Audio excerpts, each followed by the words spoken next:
হাসরের ময়দান তামসার কোনো মাঠ না, খেলাধুলার মাঠ না।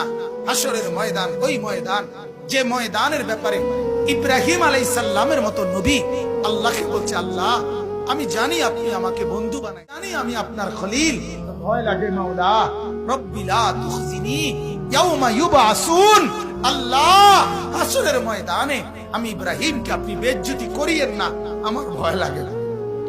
নবী এই দোয়া করছে কোরআনের আয়াতে।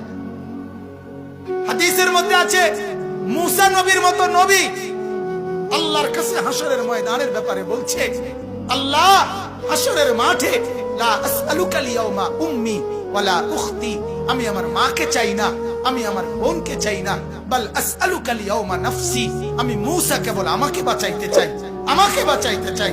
আল্লাহ আমাকে বাঁচান, হাসরের মাঠ আমার বড় ভয় হয়, হাসরের মাঠ আমার বড় ভয়। সাল্লাল্লাহু আলাইহি সাল্লাম বলেন, ইয়াকুব নবী নিজের চোখে দেখবে ইউসুফ নবী উনার ছেলে দাঁড়াইয়া আছে সামনে, এটা সেই ইউসুফ যার জন্য দুনিয়ায় কাঁদতে কাঁদতে চোখ সাদা বানায় লাইছে।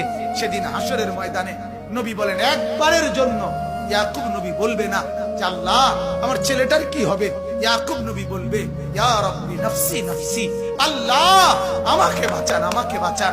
ওরটা ও বুঝবে, আমারটা আমি বুঝতেছি। এটারে হাসরের মাঠ বলে। এই মুসলমান, আল্লাহর নবী সাল্লাল্লাহু আলাইহি ওয়াসাল্লাম হাসরের ময়দানের ব্যাপারে এতটা নবীজি নিজেও চিন্তা করতেন।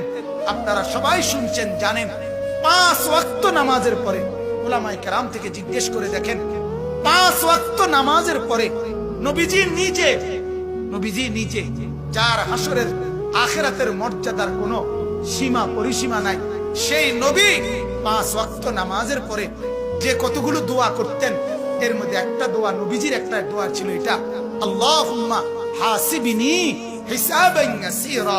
আল্লাহ এই বন্ধু আমি আপনার, আমারও বড় ভয় লাগে, আমার হিসাবটা সহজ করে দিন।